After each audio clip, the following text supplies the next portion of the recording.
Your Minimax speaker either needs to be unplugged for 15 seconds or the batteries need to be changed. The Minimax speakers.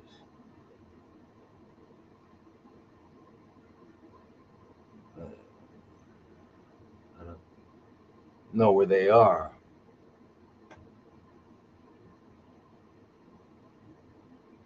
Minimax speaker either needs to be unplugged, but it's not plugged. I don't know what's plugged in. I don't know what's plugged in. I don't know.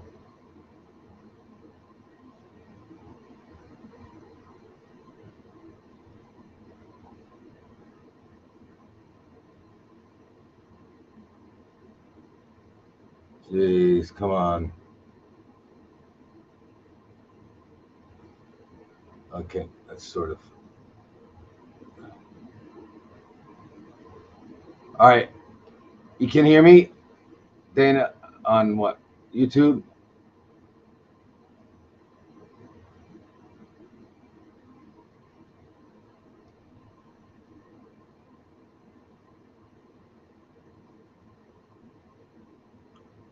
You can hear me. Great. Okay, Dana, so you can hear me. So that means that everyone can. And this here won't straighten out.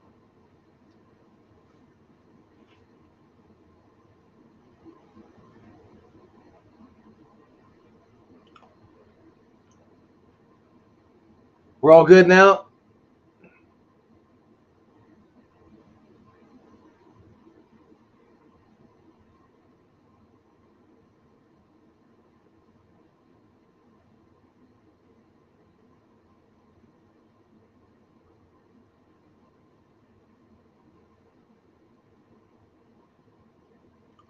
All right, good. We're there, right, everybody? Yes, yes, yes, yes, right? Facebook, all that, all good.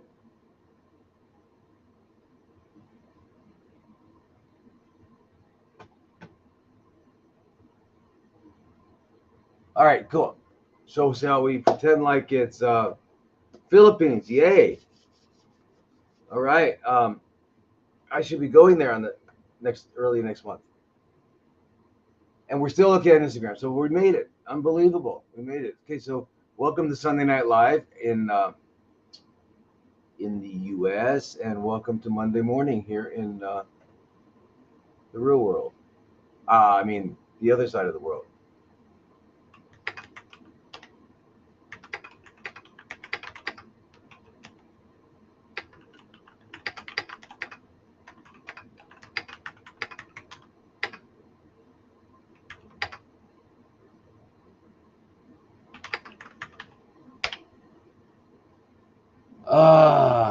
Okay. All right, cool. All right. Oh, you have a ringing in your ears. Oh, okay. Let's. Okay. So everything's good now. We're good. We made it.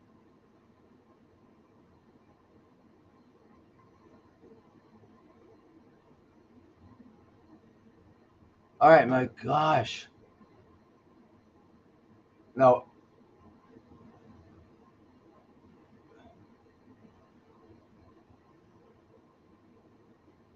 all right.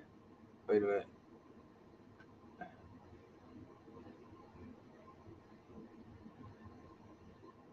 There we go. There's that. And then where's the other one here?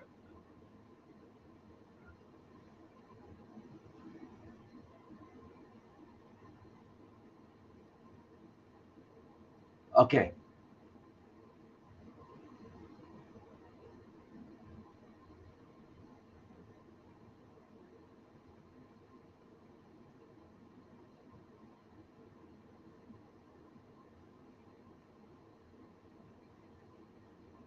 There we go.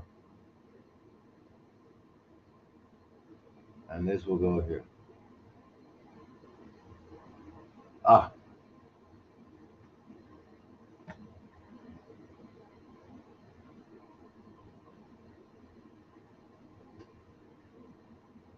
Okay. All right. Cool. My gosh. Now, I dare anyone to tell me that we haven't been having fun for the last 30 minutes. I hey, it's way too much fun. Yes, it's way too much. Okay, so how could, okay, so very good. All right, you guys. So we're here, we're on,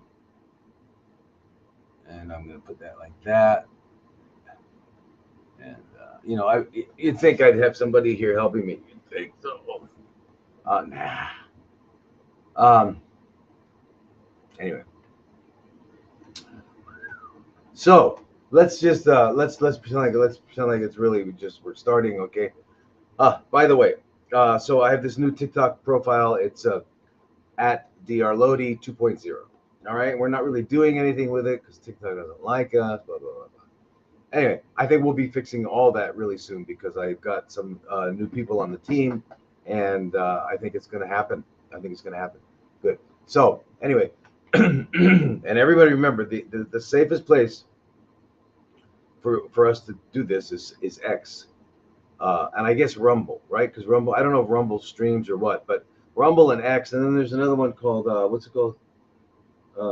Crisp. What's it called? I don't know what it's called. Anyways, it's uncensored. So we want to do that.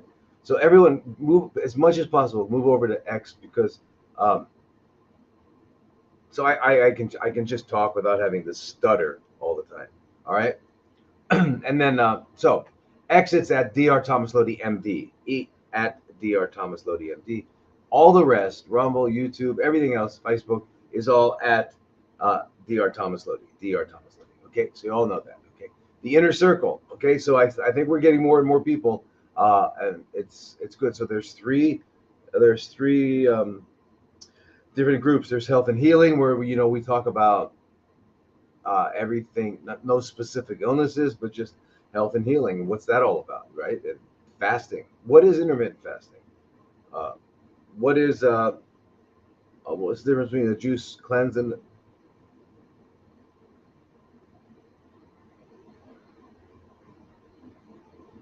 are we back on? Hey, Facebook, tell me, did we are we back on?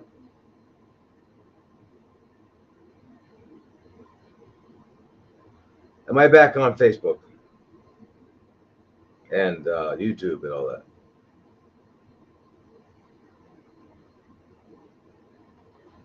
It said we went off. I went off. Am I on?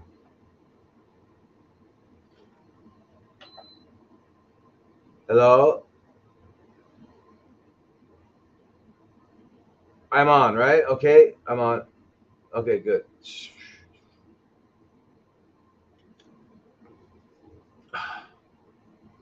Uh Great. Okay, okay. So anyway, that's that. So health and healing, parasites, and CFC group. CFC, chronically fermenting cells.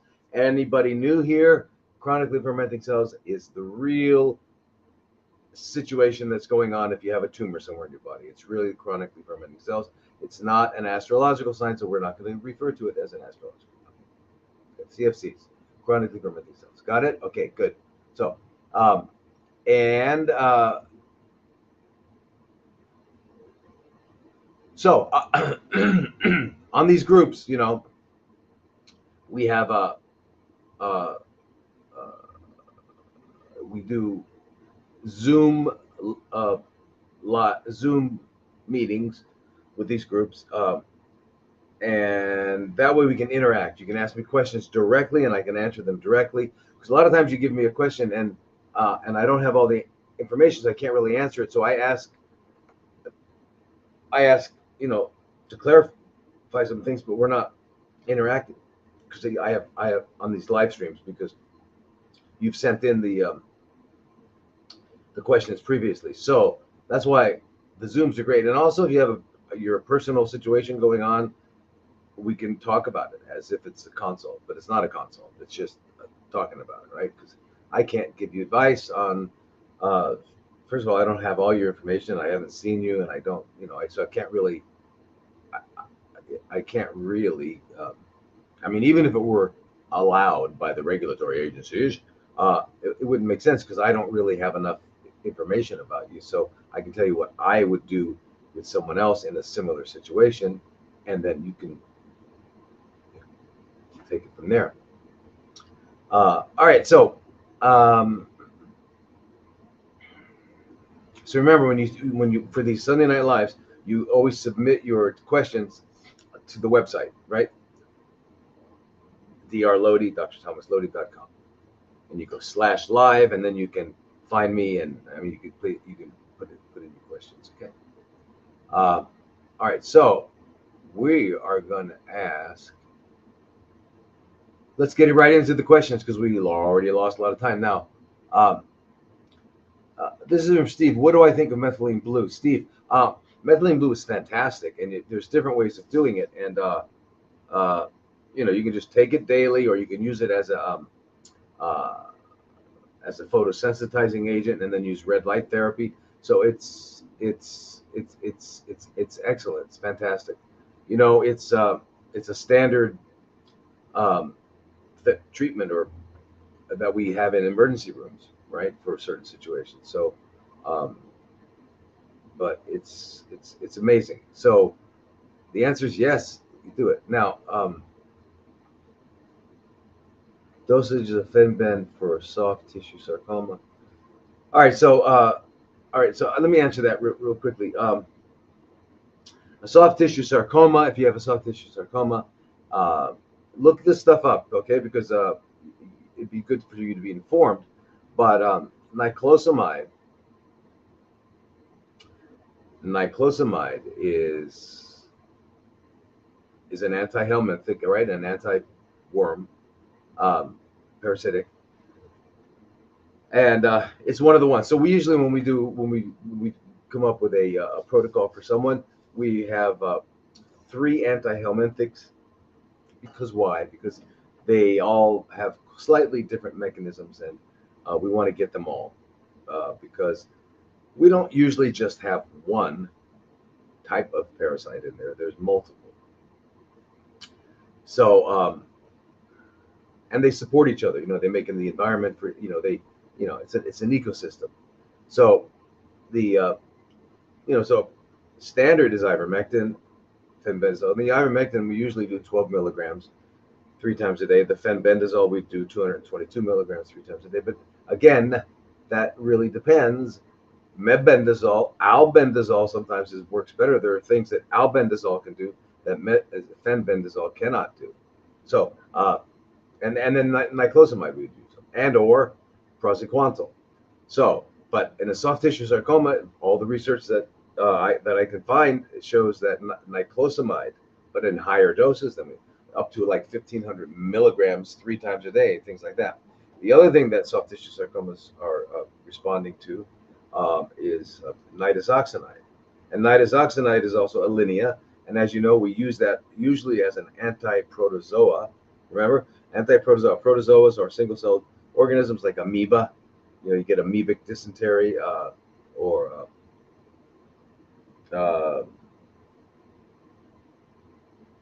what's that called? I always forget that one. Yeah. Anyway, it's an amoeba. I mean, it's a single-cell organism. Giardia is a single-cell organism. Toxoplasmosis, single-cell organisms. Okay. So what we use for that is a linea, which is nitazoxanide, or we use tinidazole, which is a cousin of metronidazole. The tinidazole is a little better for parasites than the metronidazole in most cases, but both effective. And but the nitazoxanide, which is an anti-protozoa, is also partly an anti-helminthic, and it seems to that in higher doses, like at least 500 milligrams 3 times a day, maybe 1,000 milligrams 3 times. It depends on you've got to work your way up with these, but we're seeing that with soft tissue sarcomas. The niclosamide, it goes up to 1,500. So you might start at 500 milligrams 3 times a day, you might go up to 1,000, 15. Okay, so that's what we're seeing. Look it up. Niclosamide, Niclosamide. Put that into PubMed and put that and sarcoma, soft tissue sarcoma, and see what comes up. You'll see all this research. Do the same with nitazoxanide. Nitazoxanide, NATOIAXZ,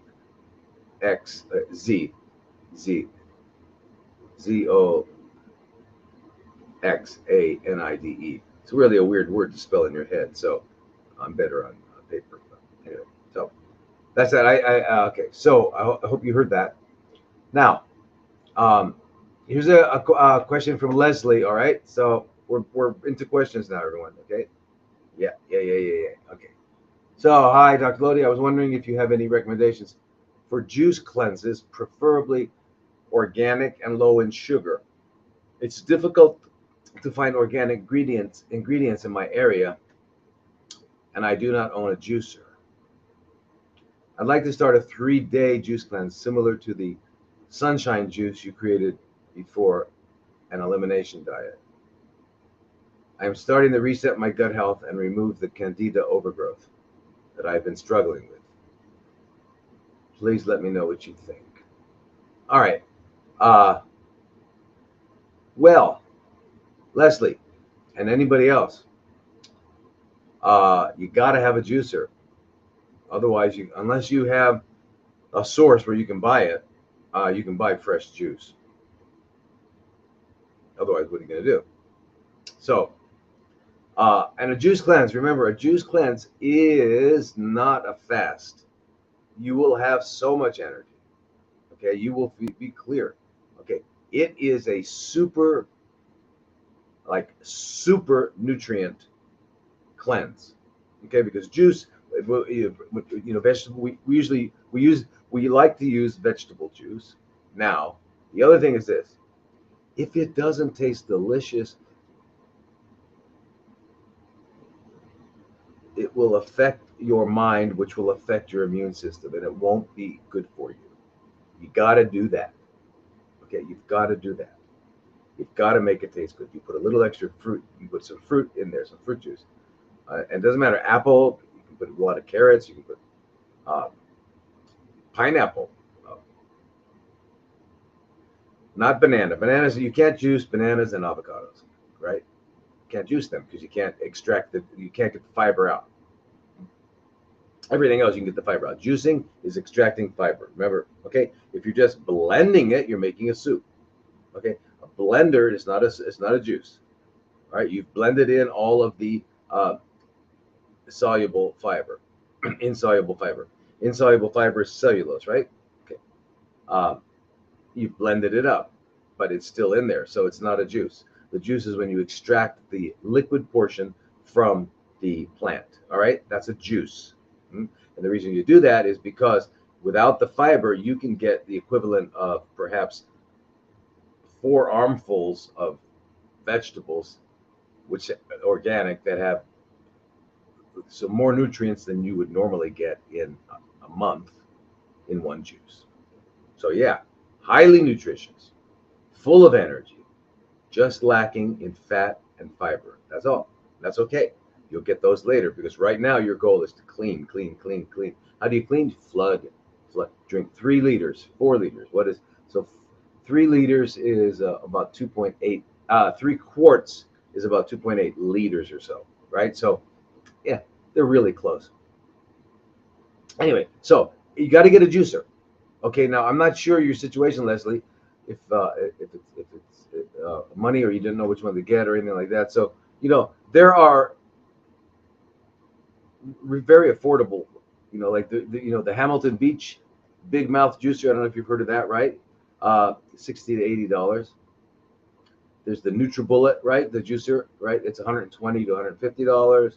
The Magic Bullet juicer, Magic Bullet mini juicer is $50 to $70, right? And then so there's other ones, and there's the and then you can get down to the Omega cold press, which is $150 to $180. So you got to get one, and listen, it's for your health. It's what you're going to be doing the rest of your life. And yeah, the Nama juicer I'll talk about in a moment, because the Nama juicer I think is the absolute best. But if we're just talking about, you don't have a lot of money and you're just starting out with this, and you might want to get one of these other ones, all right?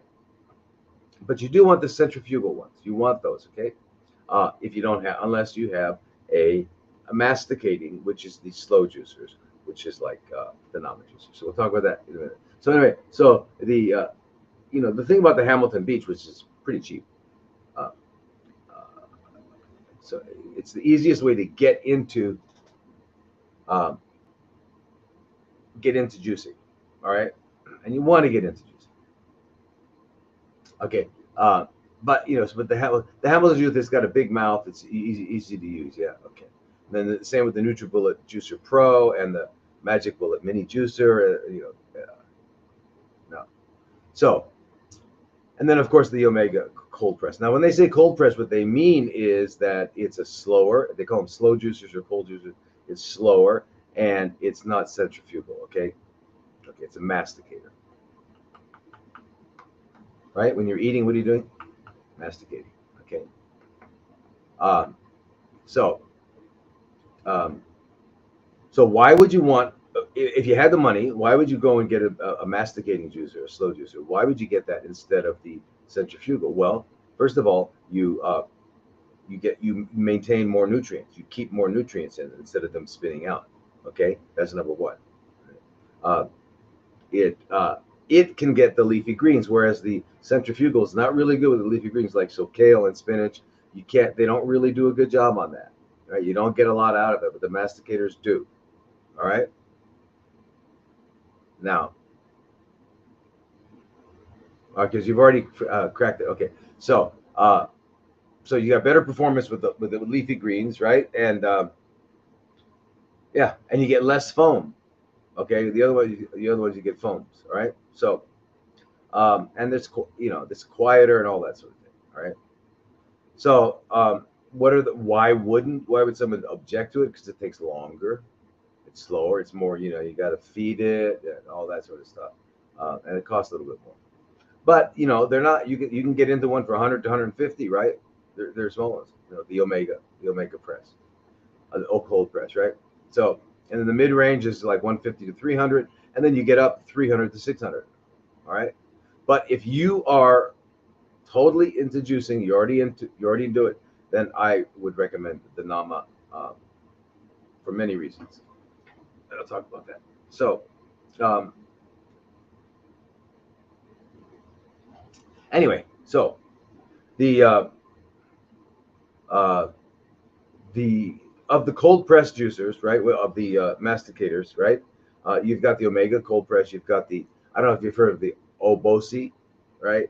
Because it's $100 to $130. It's not that expensive, and you can get the leafy greens and all that stuff, and it's BPA free, which is real important. You got to check with everything with BPA now, you know. And just like if something's organic, they're proud of it and they're going to let you know it's going to be there. Same with BPA free. So if it doesn't say BPA free, it's probably not BPA free, right? So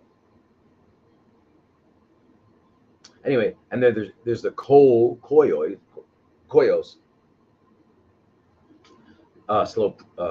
slow juicer, which is like up to maybe $150, not that bad. And because I know money's a problem. I mean, it's a problem. I, yeah, I don't have much money at all. So what happened here? Can you believe that? Uh, anyway, yeah, I mean, I get it with money. I'm in trouble too. So, uh, it's and the weird thing about this is that I work like um, 7 days, 365 days out of the year. I get a half a day off here and there. Like I think New Year's probably half a day. But I mean, so I'm always working and not making any money. So it's because I don't have a clinic right now. I mean, the clinic in the U.S., Oasis, is alive and strong, and got some good news for you over there too. I'm gonna tell you next week. Really good news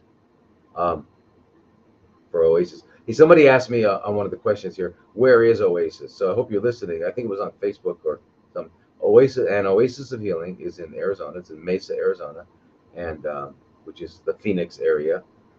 Phoenix, Tempe, Scottsdale, Gilbert, Chandler, and Mesa. We want to move. We want to move. We've been trying to move, but it's weird. It's hard to find places around here. So we need more room because we're But we're there. We've been there 20 years, our 20th year, and so that's where to go. And there was somebody that had a problem on the parasite group. Your daughter came or something like that, and I was telling you that I can't. I mean, I could have if I have a consult with you, I can come up with some suggestions, but you still have to go get it and do it, put it together. And so she sounds really sick, so I just get her over to Oasis. Just go there because they have everything you need. You don't have to go looking for it. It'll be given to you, and you'll be evaluated thoroughly. So, and if you're really sick right now, with anything, I mean, with CFCs, go there and all right. Because I can't. I mean, I can consult with you, but I'm still the most I can give you is advice, recommendations. But then you've still got to put it together. And I'm happy to consult, interact with your doctor if they're okay with it. All right. So now, uh,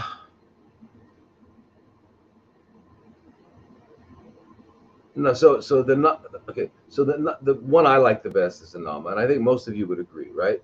So there's the J2 Gold Cold Breast. That's like $550, $600. So, but if you can afford it, you're gonna get. I mean, because juicing should be a part of your life. Every day you should be drinking at least a quart. Okay, and then if you're doing a juice cleanse, where you're not eating any solid food, then you're doing the juice. Then you should do like 3 quarts a day. All right. So now, so what's so great about it? Well, it's self-feeding hopper, which is pretty nice. Okay, so you can do large batches, right? You get more juice out of these because they, uh, uh, they squeeze it out. You get more juice, means the pulp that's left over is not so heavy. Now I use that pulp in mixing it, and in the dehydrator you can use it to make crackers and stuff. You can sprout wheat berries and mix that with it. You can put flax in with it. Right? I say and I did a urinalysis and had very high levels of black mold in my system. Went to Hope for Cancer in Mexico and detoxed for 3 weeks. And what happened? You what you detoxed for 3 weeks at Hope for Cancer. I didn't know they detox people. Great. Anyway. Uh,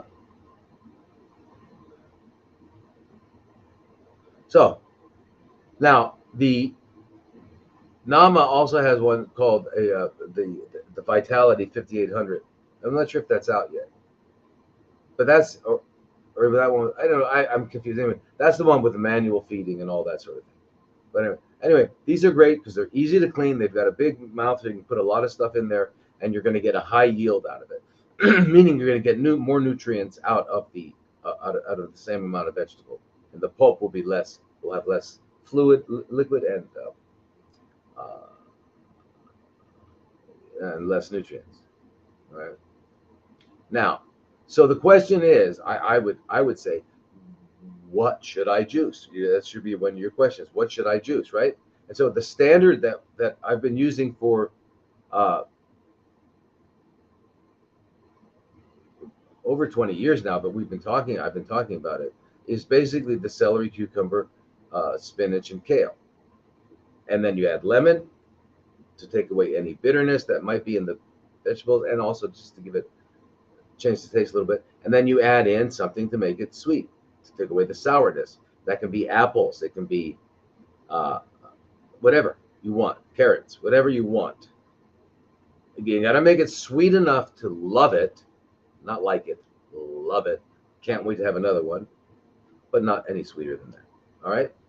Why do you need to love it? It's more important for you to love it than if you get a little extra organic apple with some fructose and glucose. So what? No, no big deal. And I'm telling you, please believe me. Um, I'll go over it later too. Okay. So, but anyway, so if you're just gonna juice a little bit for one day, right? So you just take, okay, let's say 5 sticks of celery, 2 cucumbers, 1 bunch of spinach, and 1 bunch of kale. All right. So that's um, that gives you about 3.5 to 5 cups of juice. All right, that's good.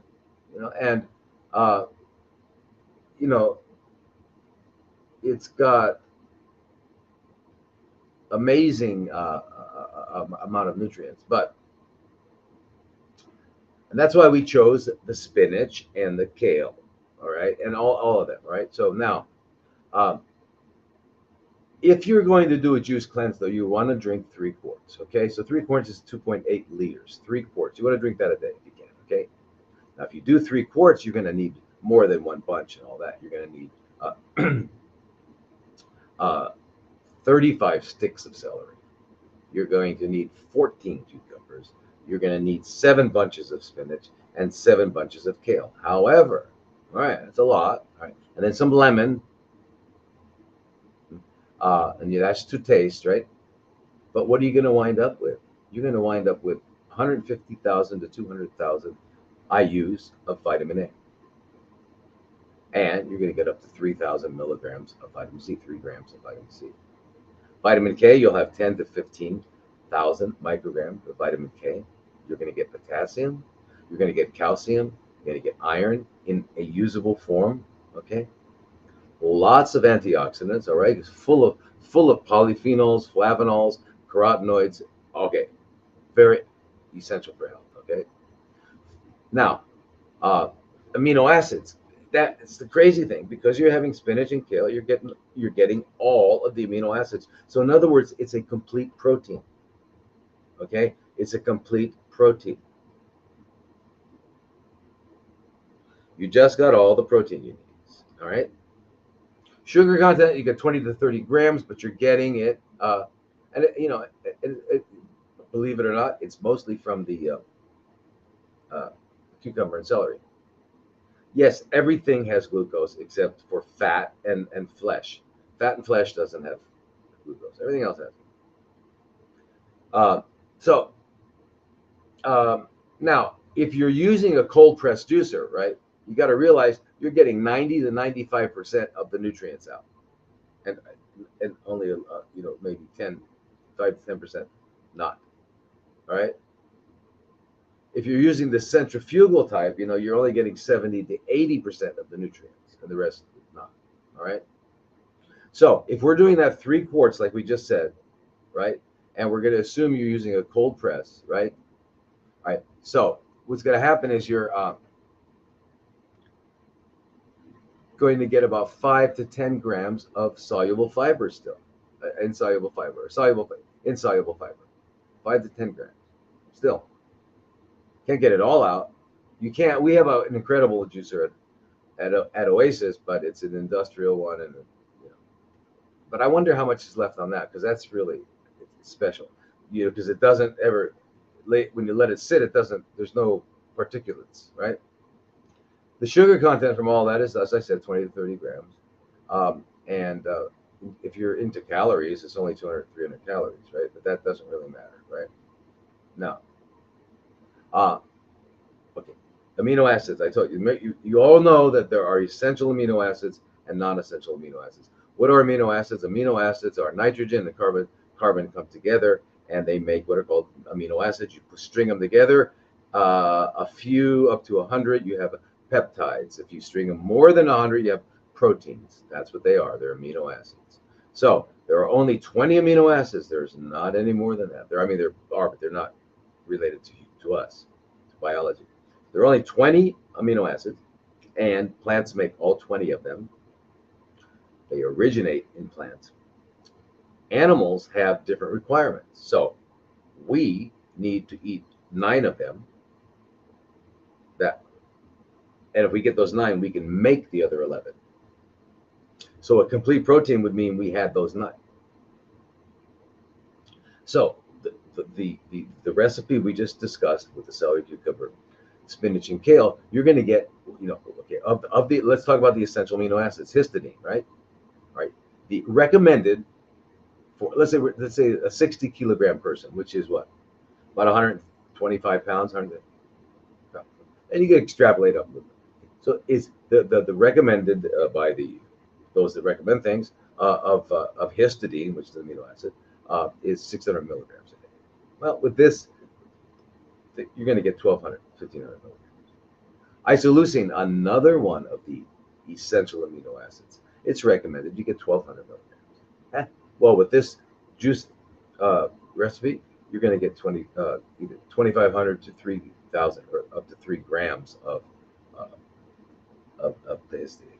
The same with the leucine, the lysine, the methionine, the phenylalanine, and the threonine, tryptophan, and valine. Those are all the essential amino acids that you need, and every one of them you're getting way more than recommended. So you're getting a super nutrient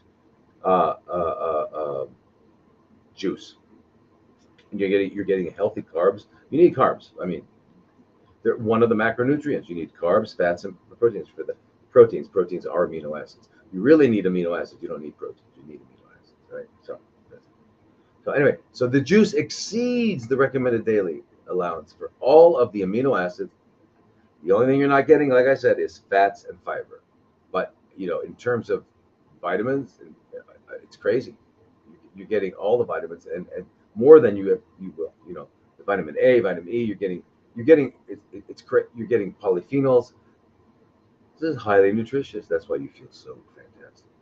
So do your juice cleanse, and don't just do 3 days. I mean, start with 3 days, but that's the hardest part. The hardest part is the first 3 days, and then on day 4 you can say, I guess I'm not really that hungry. That's when you go for it. Keep drinking it because you're not hungry. You're appetite-y. Yeah, people have appetite. And what do we want to do? We want to smell, taste, chew, and swallow. Smell, taste, chew, and swallow. Smell. That's what we want to do. Smell, taste, chew, and swallow. Okay. So therefore, get some of that juice, put it in an ice cube tray, and ice cube it. All right, and then some smell won't be too much, but you can taste, chew, and swallow, and that will satisfy that a little bit. All right. Yes. Kidney stones with oxalates. Great question, because everybody in the world is asking it. Even David Wolf, but he shouldn't be, because he should be doing his homework. But do you get oxalates? So here's the thing. I'm going to be should we be juicing every day? Yeah. Juicing is like getting, you take a multivitamin. It's a multivitamin, but it's bioavailable. It's fresh. It's got enzymes. It's like beyond a vitamin. Okay. Yes. Now, the whole story of oxalates. What are oxalates? Okay. They're actually a byproduct of metabolism.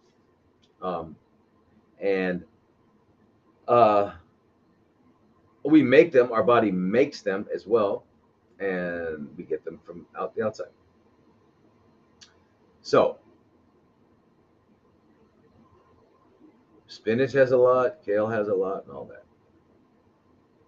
But the weird reality is this: in all the large studies, everyone, not most, all of them, looking at people that eat animals and plants versus people that just eat plants. The ones who eat the animals and plants have a much higher incidence of kidney stones. Now, why oxalate? Calcium oxalate is the most common kidney stone amongst humans. So if you're a vegetarian and you're only eating plants, so you're getting a lot more kale and spinach, you're going to have less kidney stones, just the way it is. Now, why is that? Well, we know that people with that get oxalates, calcium oxalate. So that means the oxalate has to find the calcium so it can be calcium oxalate. What conditions are necessary for calcium to get connected to oxalate? Well, you got to have dehydrated, not enough fluid, so there's more of a likelihood for that to what do you call it?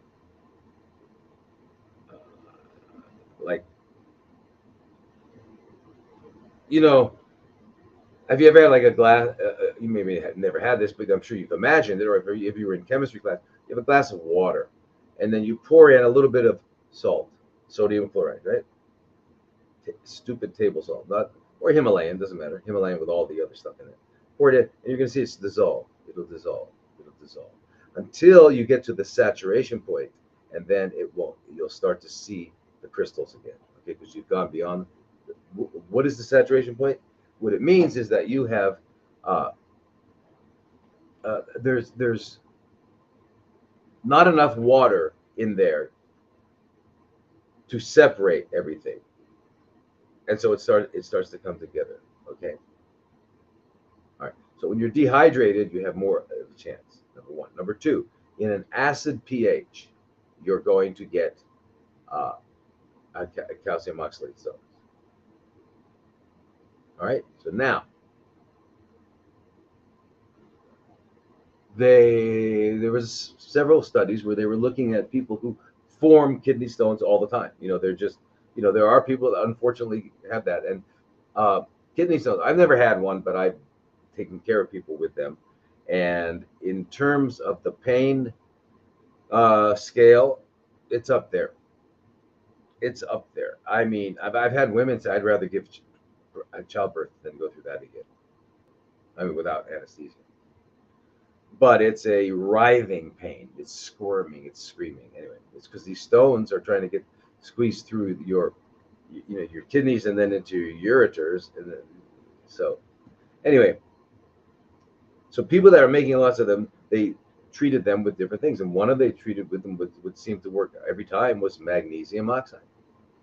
It's just magnesium oxide. It's just a way to get magnesium in the body. It could be magnesium chloride, magnesium sulfate, doesn't matter, citrate. But they have different. But in this case, magnesium oxide. Why does that work? Because magnesium is like calcium. It's got a 2+ charge, and so it grabs the oxalate. You get magnesium oxalate, which is not a stone. It's not going to form a stone. But now the calcium can't get it because the magnesium got it. And you're full of, and plus the pH. If you're alkaline anyway, you're not going to get it. So therefore, think about it.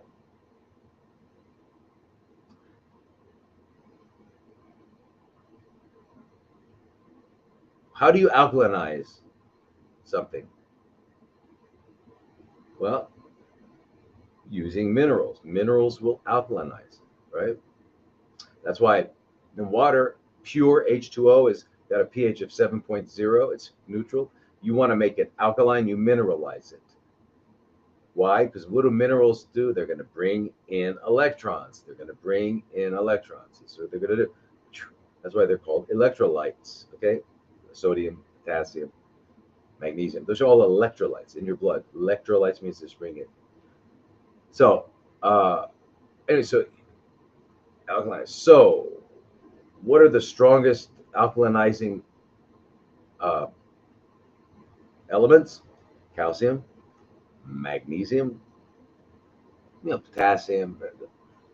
Okay, now anything that's green, I'm talking about plants. Anything that's green, as opposed to orange or purple. Anything that's green has got chlorophyll, right? We all know that. What is chlorophyll? It is a porphyrin ring, which is it's a biochemical ring, same as our blood has hemoglobin. And then in our hemoglobin has at the very center an iron atom, cation. But the chlorophyll has a magnesium. So anything green is going to have magnesium by definition. So when you're drinking green juices with kale and spinach, you're getting lots of magnesium. And when you're drinking the juices, you're getting lots of fluid. So you're going to be hydrated and alkaline. And you've got the magnesium, which is going to grab the oxalates, so you can't get the calcium oxalates. Which is why in 20 years at Oasis, I'm not there all the time, but when I was, I drank 2-3 quarts a day. The people that have been working, that have been there the whole time, they've been doing this for 20 years. No one has stones. No one has stones. So instead of taking magnesium oxide, just drink green juice, and you're going to get the magnesium.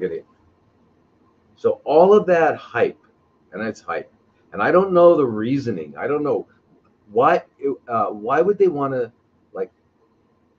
have us think that these foods are not healthy or that are dangerous. Oh. These plants are very, very. You got to be careful, on how much you eat. The corpse over, yeah, eat the corpse. All you want to eat. Corpses are fine. It's like sometimes I feel like uh, well, I just can't believe the way people think. So I feel like I've entered in some sort of bizarre planet here. I don't know. Anyway, so. All right, so now just remember you're going to get all of the amino acids. All right, so don't worry about this thing, green juice, but you also put in enough fruit juice to make it delicious. Don't just, you know, you could add in parsley, you could add in anything you want. The reason I like the kale and the spinach was together, you're getting all the amino acids. All right, now, all right, so let's go to the next question. This is from Filaria. No, that can't. No, it's Kate. Yeah, Kate. It says your name is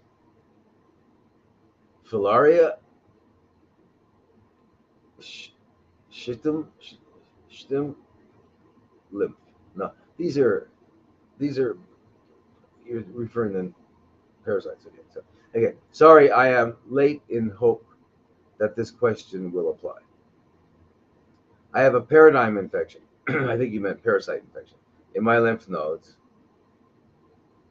after exercising lymphatics for 3 months. I'm not sure what you mean.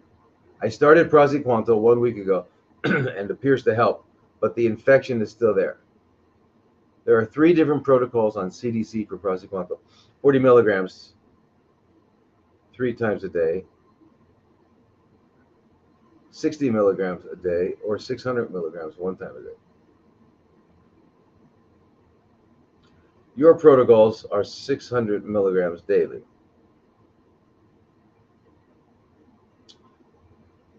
Trying to find out what best product and doses for me to get rid of these eggs. Yeah, Kate. Okay, Kate. All right.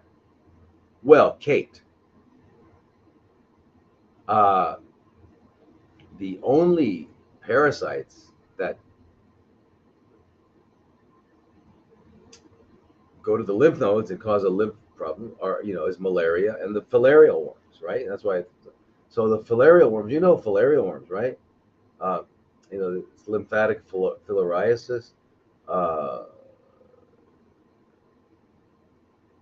you know, they carry these these little round worms. These they're nematodes, roundworms, and there's like 3 or 4 families of them. They infect the lymph nodes and lymph vessels, and they cause big problems. They cause lymphedema. They cause elephantiasis, which you've heard of, and they cause hydrocele. So in a man, a hydrocele. So the scrotum, which has the testicles, as we all know, becomes filled with fluid. It could be like as big as a pillowcase. Um, you know of elephantiasis, right? The persons would also have, losing protein in their urine. They might have some blood in their urine. Uh, they could have problems with their lungs. They're going to have fungal infections. They'll have pain, of course, and there's also going to be you're going to have. I don't know if you have. I don't know why you're saying what you're saying, but I mean, malaria can get into the lymph node. Well, malaria basically is a parasite that lives in our red blood cells, but they can wind up in lymph nodes. But those are the only 2: the filarial worms and the. So I don't. The reason I don't know is because it's South America and Africa. Are you been? That's where you've been, right? I mean, you know, uh, Southeast Asia too. So Myanmar has a lot. India, uh, and there's increasing amounts in Thailand, and but only in certain rural areas, and Cambodia, Vietnam, or around Southeast Asia. But like I mean, so Bangladesh, India, Indonesia, and Myanmar together account for like 52% of the world's filarial fauna. Right? So, and then there Africa and all that. So if you've not been there a bit, so I don't know if that's what you have. All right, I don't know if that's what you have. So um, now, you said you were taking uh, praziquantel, right? And you know, if you have filarial worms, praziquantel and niclosamide are not effective. Neither of those work. All right, and ivermectin and albendazole. Albendazole works. Ivermectin and albendazole. They also use carbamazine. Yeah, very weird word. Um, but you might as well use ivermectin and albendazole. That will work, right? Because the praziquantel won't work for filarial if that's what you have. I don't know if you have that. I wish we could see. That's the thing. If you were on the Zoom, if you belong to the parasite group, we could interact. I could find out what's going on with you. Okay. So anyway,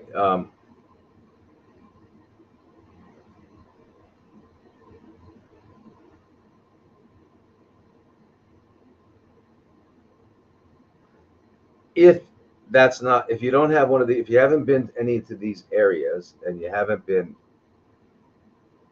or been really close with somebody who had been to these areas and they had it, I mean, it's be very hard to get it that way, but then that's not what you have. And then the lymph node problem is probably something else. But again, if you should all do parasite cleanses anyway, and I usually do ivermectin, uh, one of the benzimidazoles, and niclosamide or praziquantel or all of them.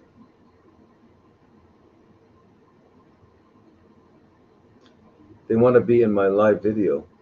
What does that mean? Like the screen splits? I don't know. Anyway, are you guys still here on Facebook? What do you think about the buzz going on about oxalates? You heard about that, right? Scooby the dog? Did you hear what I was saying? Yes? You guys all heard the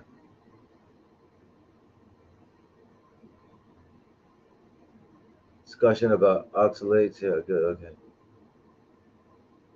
All right, so I mean, it's, well, to put it succinctly and clearly, it's just BS.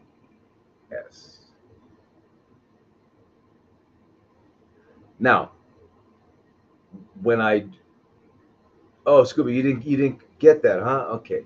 All right. And I'm going to do this talk on food, the food webinar. And the last part of the food webinar is going to be on clarifying some of these myths, and that's one of the myths. But anyway, by the way, Scooby the dog, check this out. How about this? Large studies. Non-vegetarians have a lot more kidney stones from calcium oxalate stone, than vegetarians. How does that happen?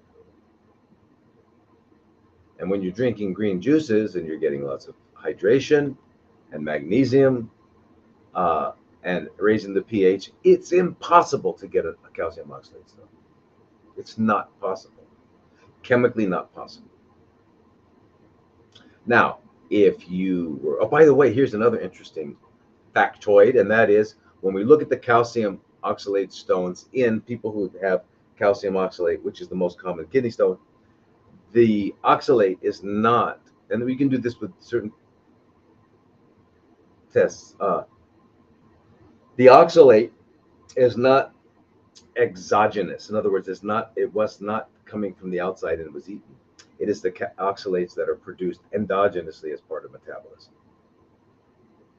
Say what? Yeah. Anyway, there's so many reasons to do this. So, by the way, Mr. Wolf, kale is, guess what? Still a superfood. How could that? Do you mean that the truth never changes? I'm sorry, it does. Never change.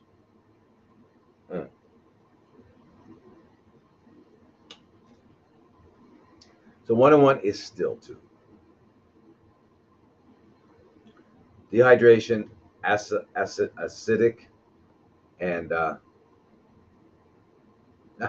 that's it. Celery juice, excellent.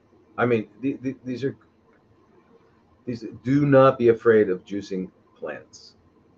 Now, for those of the die-hard corpse eaters, I guess you could make corpse juice. I'm trying to figure out how it. So let's say you would take what people call a pork chops or steak, raw, of course. You could put it in the blender, but I don't see. There's no fiber, so you're not going to be able to extract the fiber from the. There's no fiber, and so you can only make it a soup. So you're going to just blend it up. So you can blend it up, and you can make a, like a steak mush soup, or like you can eat it with a spoon, right? You can blend it really good, and then it's raw steak, and then you could, eat it with a spoon. All right, so try that for like 3 weeks and see if you're not healthy. I saw this. I wish I could find it because I want to do one of those double things where the person's talking and I'm underneath it. This doctor said he was being interviewed. He goes, "So you haven't eaten meat in how long?" He goes, "Wow, 5 or 6 years now." Yeah, there's nothing you can get from whatever you can get nutrition-wise from plants. You can get it all from animals. You don't need to eat plants. So I thought that for a moment I had woken up and I was like on another planet in another universe, because there's no way that could be true. It can't be true. That's like saying, it's true if that animal ate everything. It'll have all of its nutrients from the plants. So if you really want to have like make sure that you've got the most out of, if you like to eat meat, they call meat. If you like to eat flesh, the best way would be is to make sure you've got a really strong, healthy vegetarian human, and then kill them and eat them. Yeah, and it's because it's human. It will have made everything. It'll have everything you need, and in its blood, it'll have in its blood and all that. It'll have all the nutrients because it's eating the plants. So it'll have that. Just like a cow doesn't make B12, the B12 is made by the microorganism. So all the stuff, all the nutrients will be there. So the best would be to eat a really healthy vegetarian human. Would be the best if you're a meat eater. If you're, I'm a carnivore, okay, go carnivore that. Carnivore that, okay? But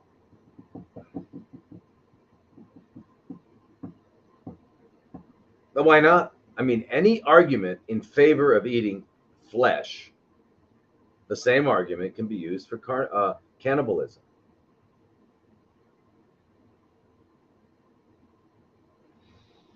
Yeah.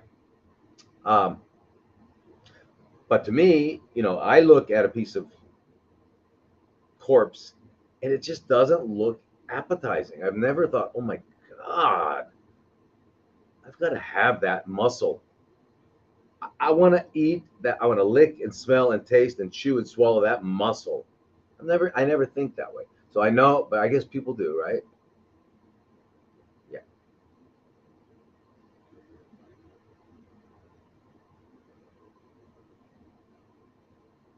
Anyway, think about it.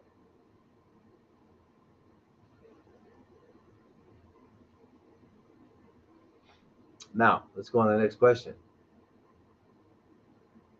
Next question, Christine.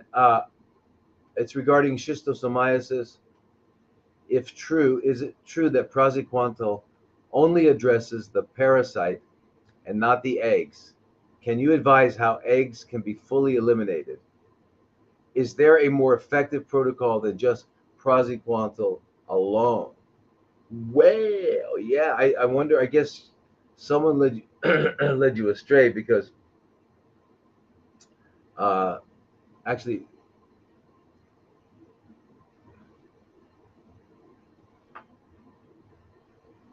yeah. So um, so the praziquantel is the most commonly used for in this situation for schistosomiasis, but it does not kill the eggs. You're right. All right, but it reduces the number of eggs by killing the female worms, but it's not going to the eggs that have already been laid are there, and the few worms that are left will make them right now. Uh, so how do you kill the eggs? Well, you can kill the eggs with niclosamide and with nitazoxanide. You remember those two I mentioned before? Nitazoxanide, which is a linea. Nitazoxanide is an anti-protozoal and an anti-helminth for worms too. So it's kind of a versatile, right? Um, but it is active. It's active against eggs, the eggs of schistosomes. Same with niclosamide, right? And then uh, and then there's something called myrazid, which comes from myrrh. You know myrrh? Remember frankincense, myrrh? Those three astrologers who were found their way to Bethlehem, and so the story goes. And anyway, they said frankincense and myrrh and gold, right? I think the gold was curcumin. Anyway, um, yeah. So that's what you would do. So I would say do the praziquantel and the niclosamide and nitazoxanide because you got to do them all anyway for other stuff, right? So yeah. So that should be easy. Okay, Christine. All right, now Antoinetta. How to treat H. pylori bacteria and SIBO. For those of you who don't know the acronym of small intestinal bowel overgrowth. Okay. Now, that is quite a yeah.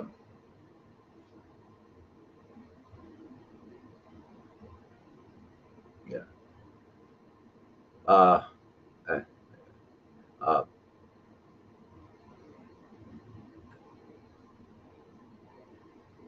okay, there's SIBO, there's uh, colitis, ulcerative colitis. Where are those balloons from? That was weird. Ulcerative colitis, SIBO, small intestinal bowel overgrowth, um,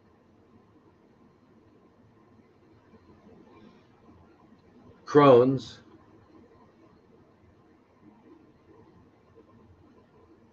irritable bowel syndrome, all of this stuff, right? All of these, what we're finding is that we've got, it's basically a dysbiosis. What's a dysbiosis? A healthy biosis, osis always means condition of. That's all it means. Bio is life. So condition of life, meaning in your gut, what they're referring to is you've got like 100 trillion microorganisms, right? Not just bacteria, archaea and fungi, And even like, I mean, even some what we call parasites, protozoa stuff. Yeah. Anyway, 100 trillion of them, and they're in a relative proportion. Like there's 30% of these, 2.6% of these, whatever. And they are responsible for it. I mean, it's not like they have a job, but them living, and living means eating. They're eating, and their metabolic byproducts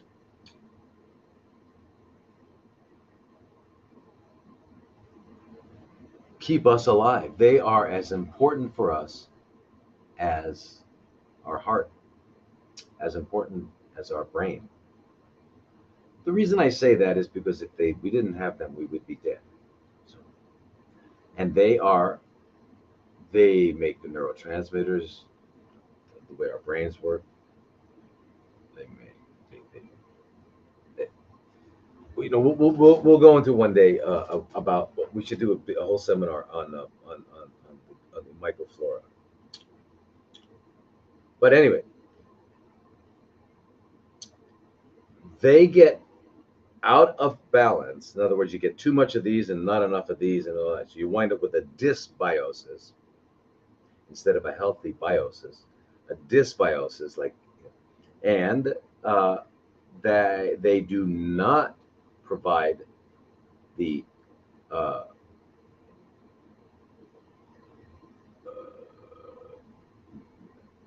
they don't stimulate the immune system. They do the opposite. They don't do all the things we need. They don't make enough.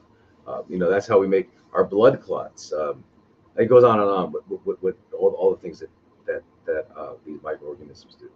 Neurotransmitters. I mean, so um, so if you have a dysbiosis, you're in trouble because nothing's going to work. You won't be able to eat, digest. You're going to have pain. You're going to have problems. You're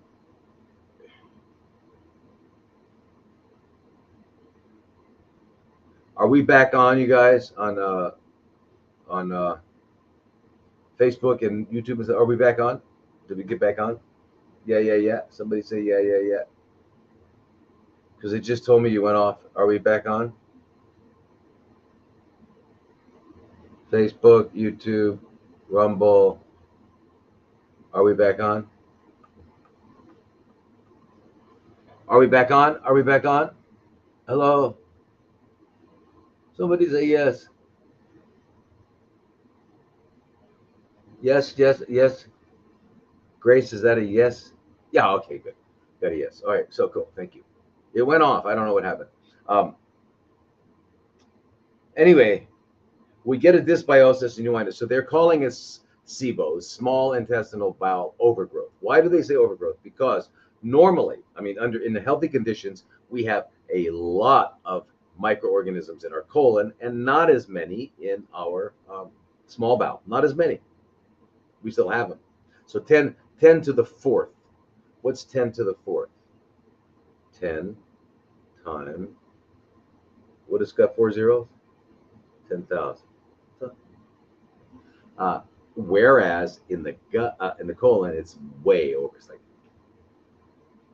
per millimeter of substance, right?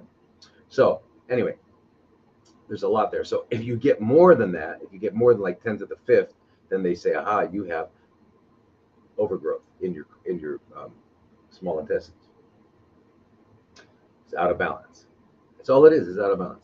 And you can call it SIBO. You can call it irritable bowel syndrome, if it's lower and whatever, it's all the same thing. So don't let them. And they're and if you read their research, they're going to say, and it's very important for the physician to make an accurate diagnosis. So I'm going to call this SIBO instead of irritable bowel because it's very important because for him to make have the proper diagnosis so that he can make the appropriate therapeutic intervention. Well, guess what? They don't know what they're doing. Do you know what they're doing? Do you know how they treat this? Do you know how they treat dysbiosis, basically, whatever you want to call it? Now, I mean, you've got to be. I hope you're all sitting down, right? I'm no one's standing up and listening to this. You got to be sitting down because they treat dysbiosis with antibiotics. Antibiotics. And then some started saying take probiotics and antibiotics. And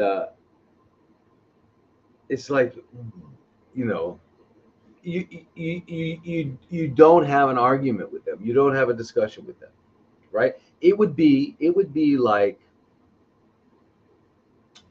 would you have a serious argument or a serious discussion about, I don't know, let's say I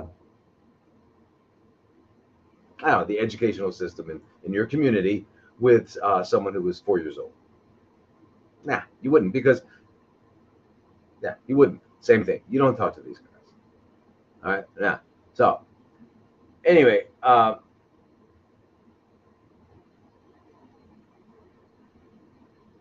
so how do you treat H. pylori and CBU? Okay. So, all right. Now, H. pylori, you may all know, is a organism called Helicobacter pylori, and it actually likes a very acidic environment, so it lives in the stomach, and its presence is often associated with ulcers, stomach ulcers, and ultimately with um, what happens to chronic inflammation is that it can lose its mitochondria and winds up fermenting, and you've got chronically fermenting cells there, so that can happen, right? All right. Now, uh,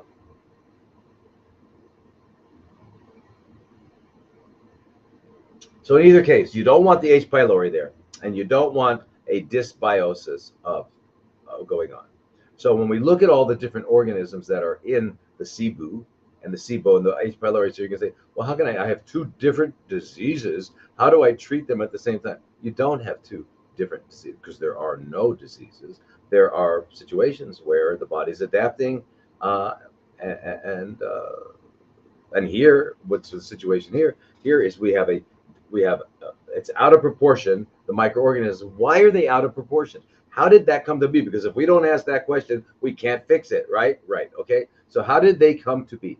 Why are there more of these guys and not enough of these guys? Why? What? Why are there ants in his house and there's no ants in my house? Why are there fish in the sea? Why are there worms in the ground? Any organism that is anywhere, it is there because it found food. That's it. No food, no organism. That's it. That's it. And we're talking about microorganisms. We're macro, elephants, giraffes, and E. coli. Okay, they all need to find food. So if you've got a particular proportion of microorganisms in you that is not doing you a lot of good, it's making you not feel well, it's because you're feeding them to stay like that. Stop feeding them. So how do you deal with this? First of all, first thing you're going to do is cleanse, do a juice cleanse and/or a water fast. I would say do a juice cleanse at first, and you're going to find they're going to go whoop. They're going to go back into proportion. Now, if you want to kill H. pylori, how can I kill H. pylori without using antibiotics? Because antibiotics are going to kill off other important bacteria. Very simple. You get colloidal silver, but not any colloidal silver. You get Argentin 23. Why Argentin 23? Argentin 23 was made in, like, I think they opened in '97 or something. The guy that opened it, his name was Steve Quinto. Steve has passed now, and he's an amazing man, a good friend of mine. Really, I mean, one of the few people that I could actually have long, satisfying conversations with. So anyway, he and I were he was an amazing guy. He had been an airline pilot. And then he bought an he developed an airline. It was called Eastern Airlines, I think, and it got really big. He made a lot of money, and then the elite started to knock on his door, and he said, "I'm out of here." He sold it, had a lot of money. He said, "What am I going to do now?" And he wound up making this Argentine 23, which is the best, absolutely best colloidal silver in the world. And it's got look it up in PubMed. There are studies on it. It's the only one that is studied. And why is that? Because he figured out how to put 23 parts per million. Now, when you get a colloidal silver, it's going to usually be 400, 500 parts per million, 800, 200, 100. Okay, so and it's in the colloid, means it's like sort of separated in a bubble from the rest of everything else. Now, so you're taking this because why? Because silver is antimicrocidal, but it seems to only kill the bad unhealthy ones. Strangely enough, the old expression "being born with a silver spoon in your mouth" uh, meant that you had enough money to afford a silver spoon because the silver kept microorganisms. So they used to keep milk. They shouldn't have. They should have not. Milk is baby food. Okay, but anyway, in a silver bowl, large silver bowl, and it would not spoil. Yeah. So silver is very powerful. So problem is if you get if it's not made, those colloids are not strong. What'll happen is when you take them, they will instead of being these little bubbles, they start coalescing, and then you wind up getting large amounts of silver, and your head will turn blue. Actually, turn blue. It's called agoria, and it's permanent. You don't want a blue head. Maybe you do. If you do, then don't worry about it. But if you don't want a blue head, then you don't do that. So you need to get a colloidal silver that's not made in your backyard or in your back room. Um, that is made and that will stay in the colloid, not coalesce. Argentine 23 does that. It's research is published. In fact, these it's really, they call it a hydrogel. What do they call hydrosol? But you know how big it is? 0.8 nanometers. A nanometer is 1/1000th of a meter. A meter is about 3 feet. It's 0.8 nanometers, so it's very, very small. Got a lot of surface area. Gets in and does it. Okay, so what you do is if you have H. pylori and you don't want to take antibiotics, which you don't want to do it. All right. So remember, the Argentine 23 is really, really small, 0.8 nanometers. Therefore, it's easily absorbed, right? And it can get anywhere. Okay. It's got a positive charge, which is very, very important. And it's it's pure. It's 99.999% pure. It was made with just pure silver and water, H2O. Not you can give it IV. It's amazing. Now, Argentine 23 is only sold to licensed practitioners like doctors, nurse practitioners, PAs. Um, I don't know if they include chiropractic. I don't know. I don't know all the rules. Okay, but here's the thing.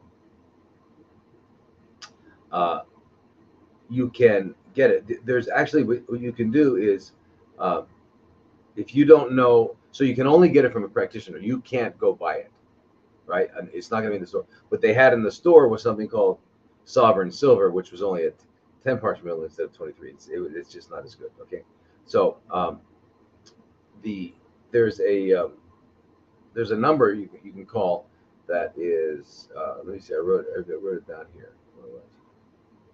And you can ask them where there's a practitioner in your area that you can buy it from. Where is it?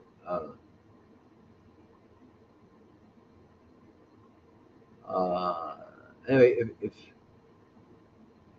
I can't find it here, just go to Natural Immunogenics is the name of the company that makes Argentin 23. Natural Immunogenics. Immuno, like immune system. IMUN, immunogenics. GENIC. But I have the number. I thought I wrote it down, but I didn't. Here it is. Yeah, it's called Practitioner Reporter. You gotta get a licensed practitioner. You contact customer care team at 888-328-8840 if you're in the U.S. If you're out of the U.S., then it's +1 941 702 6100. Okay, they will find a practitioner near you where you can go get it. Okay, all right. Now, why do you want to have it? Well, let's say you got something like candida, irritable bowel, leaky gut, Crohn's, colitis, diverticulitis, any of those.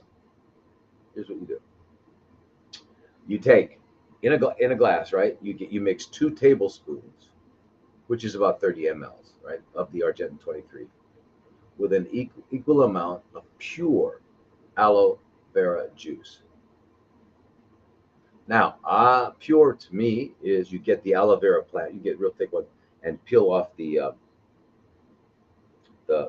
skin of the leaf, blend it up, and make yourself, and then you've got the real deal. That's the real deal, not something that was prepared. Okay, then you do that, and then you drink that on an empty stomach, right? Yeah, and if like an hour before meals, all right, and I would do it 3 times a day, 4 times a day. Yeah, most people do it just twice a day. That's fine. Okay. Uh, the other one is when you go to sleep at night, take some probiotics. All right.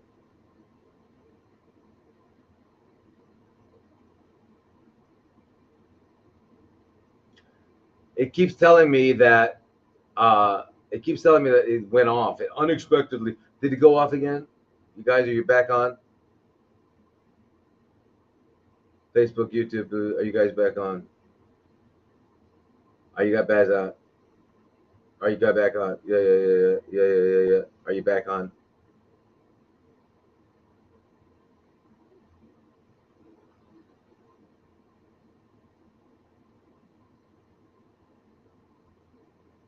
Are we back on, guys? Facebook or YouTube? Hello. All right, good. My gosh. All right. By the way, I saw something there about Amazon. Scooby. Jeff Bezos, who bought Whole Foods and is turning it into a humanless uh, enterprise where you don't have humans. You're going to be, and you've got to have facial recognition. And he's part of the thing. And remember what Amazon's doing. When I'm in the U.S. and I go like to Best Buy, they don't have everything anymore. No place has everything. Why? They want you to start ordering it online. The goal is to remove retail shops, order everything online. That's the goal. Remember, you will own nothing and be happy. You will be in on a 15-minute smart city, and you will not own anything, not even your clothing. You will rent them, and it will be delivered to you in a drone.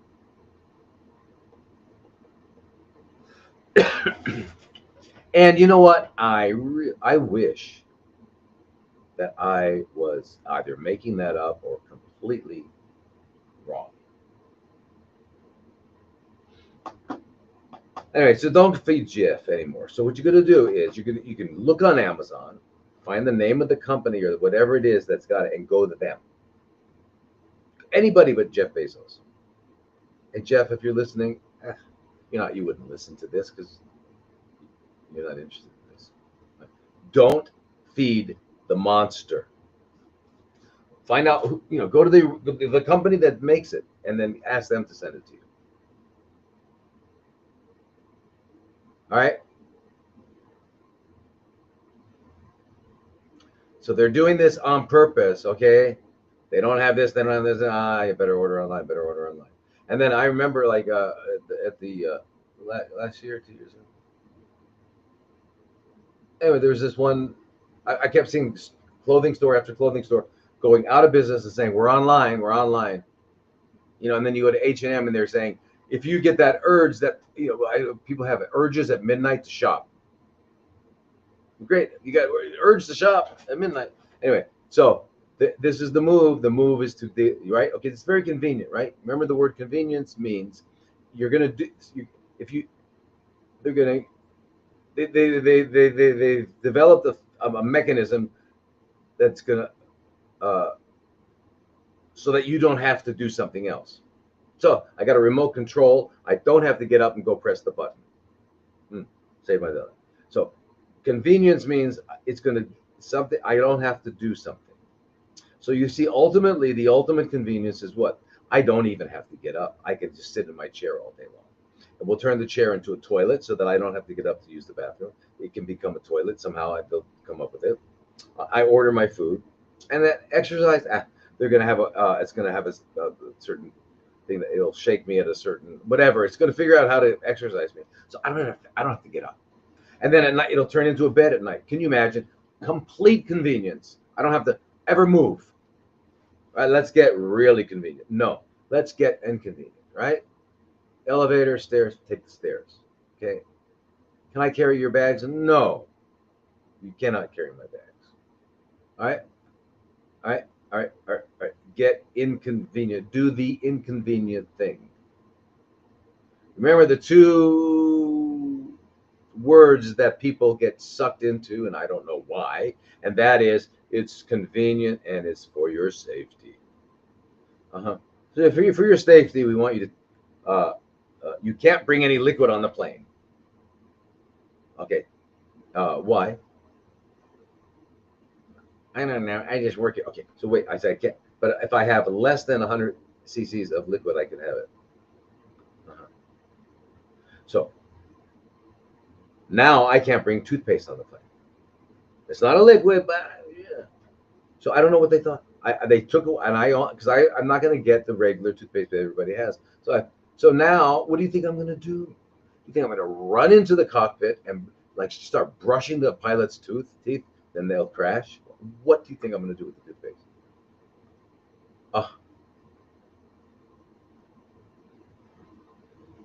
Anyway, yeah, but it's for my safety. I feel so like loved and protected, and I just to think that my government has gone out of their way to make me safe. I don't know. This doesn't get much better, right? I'm just so happy. All right. Anyway, so you do this now. By the way, when you're going to take these 2 tablespoons of Argentin. You're going to put it in with aloe, and you're going to do that at least twice a day. Empty stomach, empty stomach, empty stomach. All right. Now, you're going to take a nice, good probiotic at night. We should go to bed. You're also going to take some selenium, just because you can get used up. So just take some selenium. Okay. 4 Brazil nuts. Make the Brazil eat the Brazil nuts, or make yourself Brazil nut milk. Anyway, you do that for about 2 to 8 weeks. If you've got any of those things we were talking about, it should help. It will help. It should go away. Absolutely. Now, if you have what do you call it? H. pylori, then that's different. Remember, that's in your stomach, right? Okay. So, what you're going to do, it's a little bit different. Okay, just because of this. So you're going to get 2 tablespoons again of the Argentin 23. You got H. pylori right in your stomach, all right? You don't want to take antibiotics. Okay. So what you're going to do is you're going to take the 2 and you're going to swallow them. Before you swallow, gargle a little bit and then swallow. And then, wait about 10 minutes. Then lie on your left side for 10 minutes.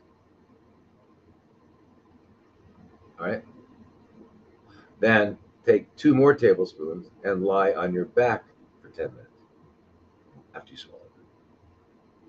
And then take 2 more tablespoons and lie on your right side for 10 minutes. All right. So in that 50-minute period, you will have been in 5 different positions. Standing up, no. And guess what? You won't have to do that too many times.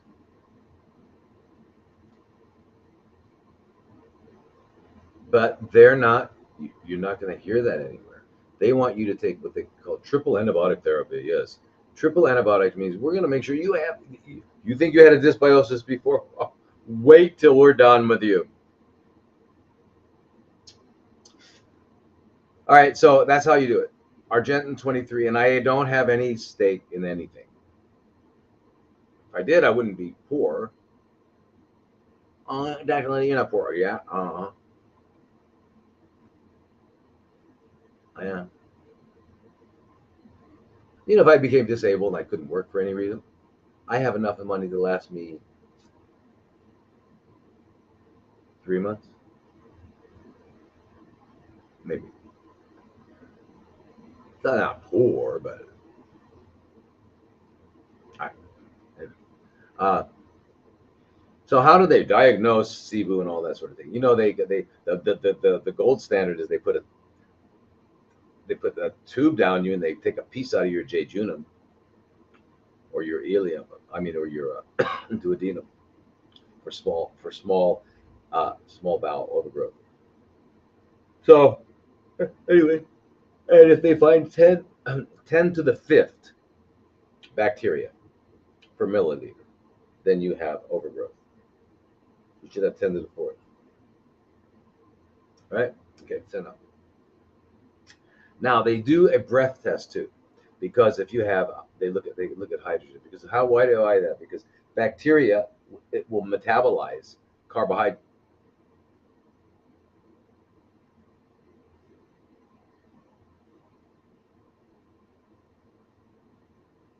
It just went off again, right? It just went off again. All right, you're back on. I'm imagining we're back on. Hello? We're back on? Yes. Yes.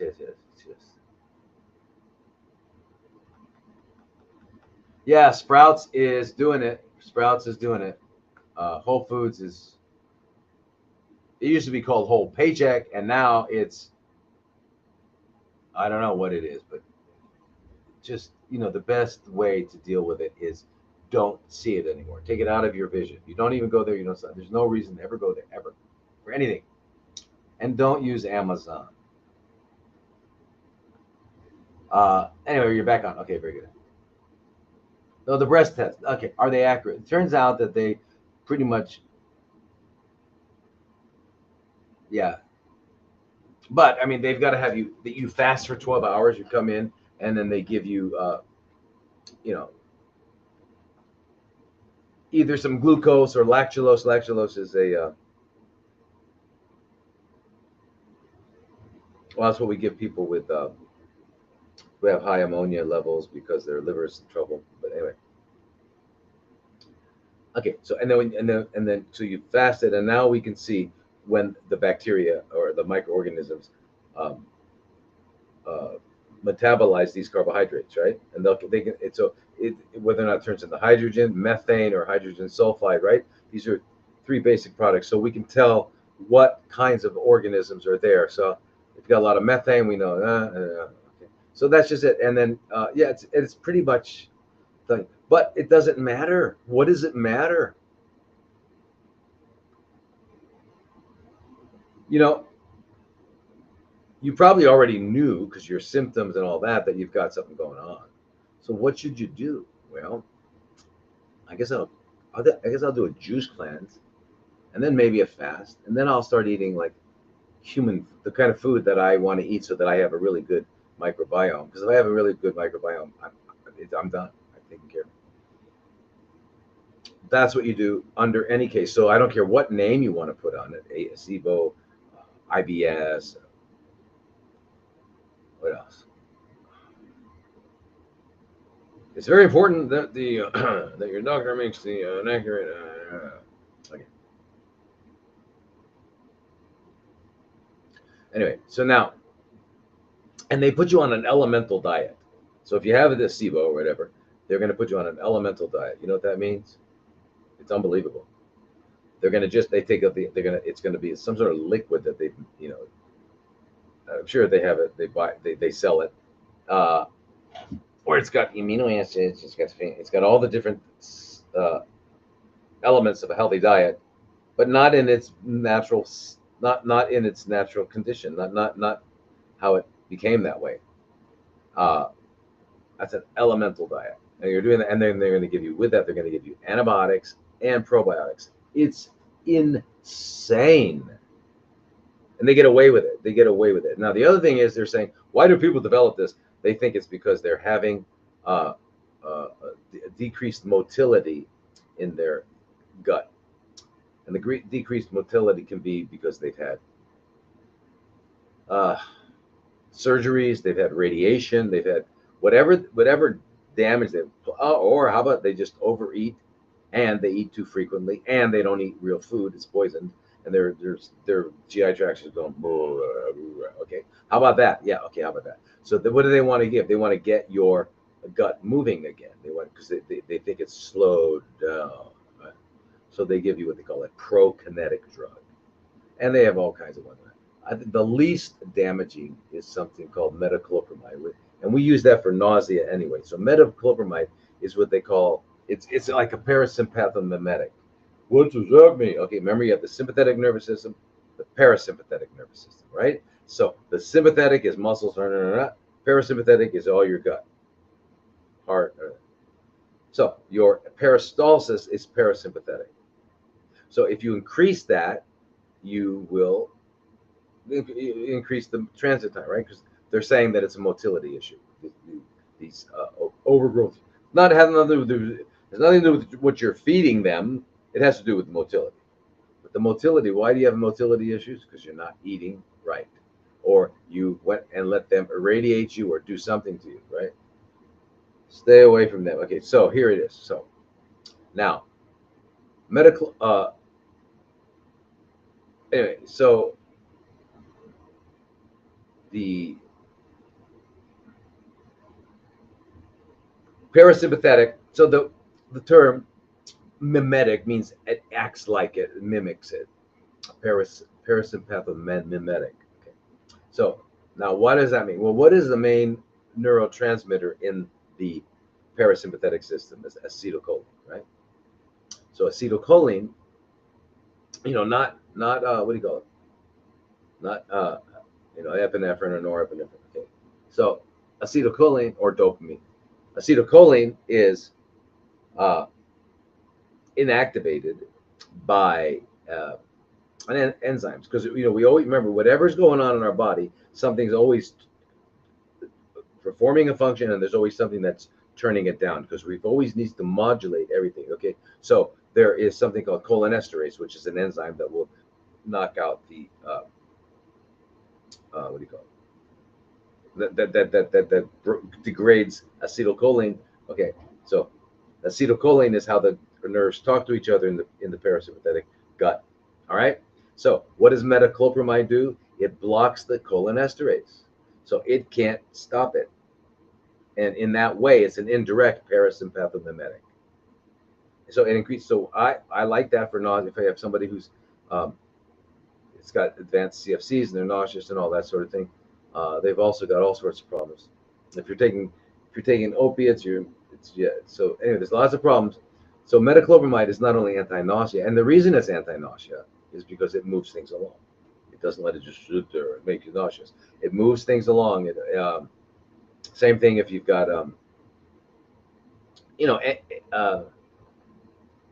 bloated and gas. It's just going to move things along. So you can take it for nausea, you can take it for bloating, you can take it for all those things. And if you're diabetic and you have what's called gastroparesis, where just like the nerves, diabetics get numb feet and they get ulcers and stuff like that. They for the same mechanism happens in their stomach and their gastrointestinal system. and paresis, paralysis, paresis. Gastro is stomach, gastroparesis. They it's just their words, you know. And remember, the only thing that they know are words, right? The lawyer, you can't talk to the lawyer because you know what the hell they're talking about because they're using legalese. Same with the IT guys, I don't know what they're talking about. The plumbers, how about the electricians? You know what they're talking? I don't know what they're talking about. Like it's language, it's all language. So don't think I'm not smart enough. You are way smart enough. Okay, uh, we're all smart enough. We just need to have it interpreted. Just like if you go to uh, Zimbabwe, you're gonna need most of them. You need an interpreter. Does that mean you're stupid because you need an interpreter? No. Same thing. Same thing. Same thing. Same thing. All right. Now, uh, so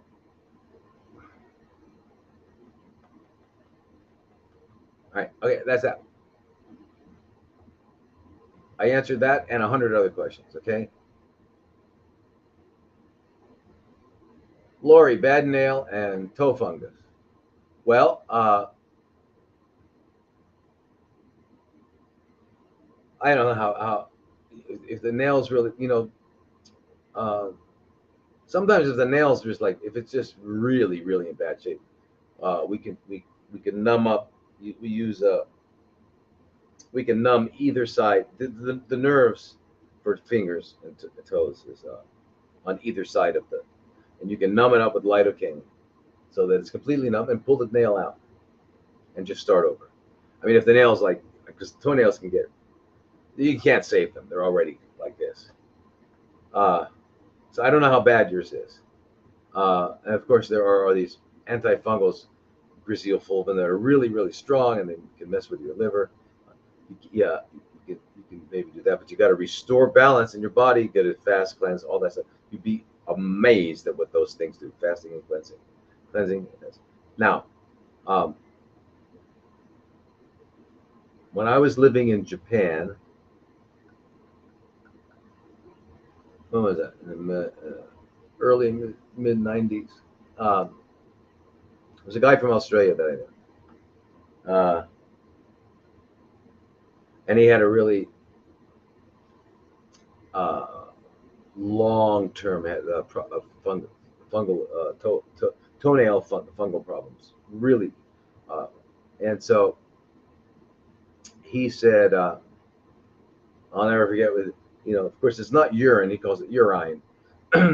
He would bathe his feet in his urine every morning, fresh urine.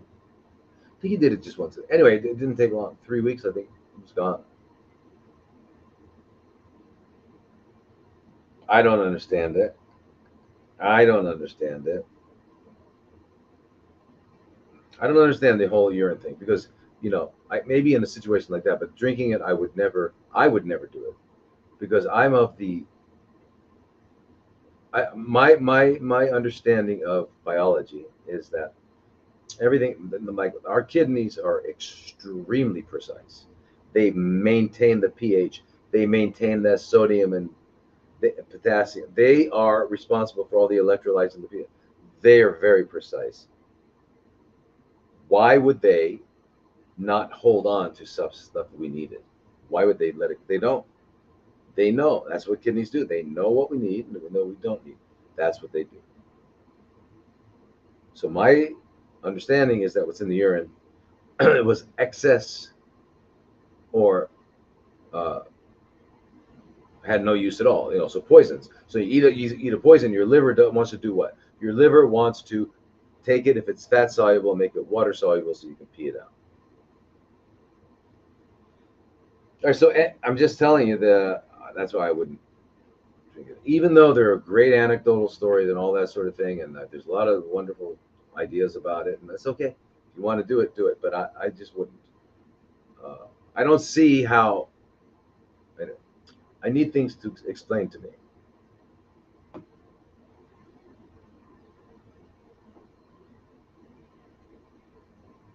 Anyway, uh,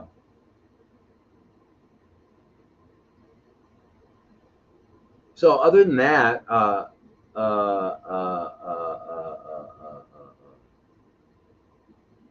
you can take that Argentine 23. You can soak it in that. You can use iodine. You can paint it with iodine. Iodine is very powerful antimicrobial. Uh, so depending on how badly your toenail has been and how long it's been, because there are toenails that get thickened and yellow. You can't. There's no way you're gonna. It's going to restore it to the way it was, and it's in the condition. It's probably going to harbor them, so you just get rid of it. You got to go to the doctor. Somebody who knows emergency medicine. You can't know one. Otherwise, pulling a nail out is one of the great tortures of life. So, anyway, um, I agree. I think the whole it's just all a scam. They're putting names on one condition, and that condition is called uh, disbiosis, and disbiosis because of your diet. I mean, it's like what? It's just way too simple, right? They don't like that. Okay, so now,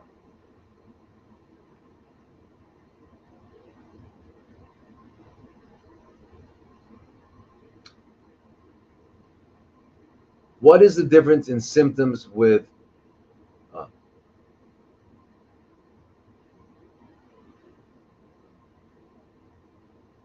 okay, my friend is in London. She's in her 50s, early 50s. Been diagnosed with colorectal CFC, stage 4. She's just had surgery to remove her colon and was fitted with a stoma. Once she recovered, they planned chemotherapy. She had a history of colitis. I know you don't recommend chemo as it leads to metastasis. What do you suggest instead of chemo, or could she have low dose chemo? I personally know people who had chemo and their CFCs has not returned after many years. Do you think there are some people whom surgery chemo does work? She's very open to integrative therapies. Well, what she just did tells me she's not that open to integrative therapies, but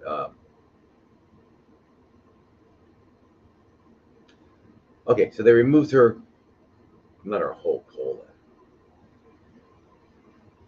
She must have had a tumor down near her the last part of the large intestine, and the in the sigmoid and the rectum, right around there, and they had to remove that, and then they couldn't save the anus, and that's why they have to put in a stoma if it's a permanent stoma. If they said they can reverse it later on, that's good. That means it's higher up. They didn't take out the whole bone. Okay, now they want to do chemo after. If they got rid of the tumor, then why did they want to do chemo? If they want to do chemo to kill the stem cells, it's not possible. Look it up. Look up high dose chemo and stem cells, and look under PubMed, or even if you want to use CIA Scholar, Google Scholar. Either way, um, or what find look it up, get some real research, and find out that it will uh, not kill the stem cells, but rather will increase the stem cells, will increase circulating tumor cells. It will do that. It will do that. It will do that. If we run a Zoom right now, I would bring up the research and show you.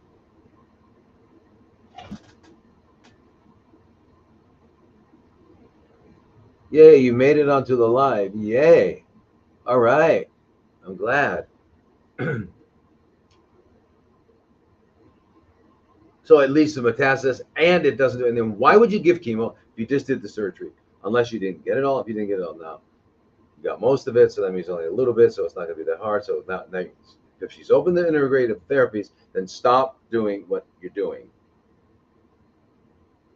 Why do you need chemo if the tumor's gone?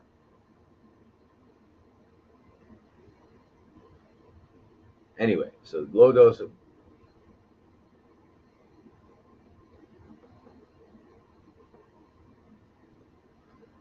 your friend has got to go to a biological dentist. Your friend has got to do a thorough juice cleanse. Your friend has got to, after the juice cleanse, start eating real food. I mean, that's what they do. Take certain supplements that we talk about. Yeah, there is that's what she has to do. All right. I'm just got to do the same thing we all do. She's got to go. She can go to Dr. Ziggy in London. Dr. Ziggy in London.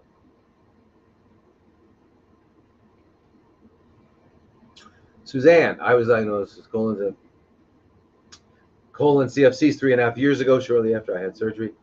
It hasn't gone away since then and recurred for the third time. See, first 2 times I succumbed to surgery. First, the left lobe of my liver, and second, a small chunk of my left lung. Now there's a 2 centimeter in the same lung, and one on my liver where it was resected. I would do so many things differently, but hindsight, it's 2020. My naturopath recommends surgery again.